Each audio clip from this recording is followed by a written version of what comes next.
Namaste, vítam vás na dnešnej lekcii. Dneska máme jogovú lekciu na celé telo, na flexibilitu a mobilitu. Potrebujeme jogamatku, odporúčam 2 bločiky, niečo mäkké na vypodloženie kolien, ak máme citlivé, prípadne ak máme dostatočne mäkkú jogamatku.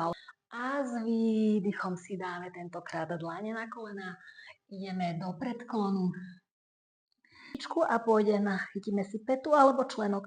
Ak nedočiahneme, chytíme bločik a pravá ruka ponad hlavu, smeruje vzadu blok, pôjdeme do záklonu, s nádychom zdvihneme ruky nad hlavu, s výdychom ľavá ruka bude na blok alebo na našu petu ľavú, pravá ruka ponad hlavu, pravej nohe.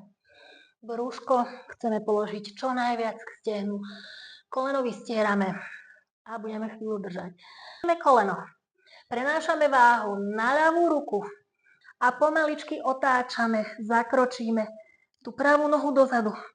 Otvárame sa do pozície bouncing. Pretlačame panvu. Kto môže, položiť obe ruky na zem. A budeme chvíľu držať. Posadíme sa oba boky na zem. Ľavú ruku za chrbát, pekne sme vystretí s nádychom. Zdvíhame pravú ruku, s výdychom rotujeme do ľavej strany.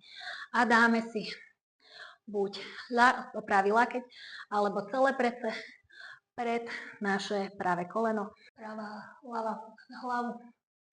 Držíme voľne, dýchame, pretlačame panvu dopredu, podsadená panva. Raz, dva. Si dlane pred hrudníkom, nadýchneme sa na spoločné Om.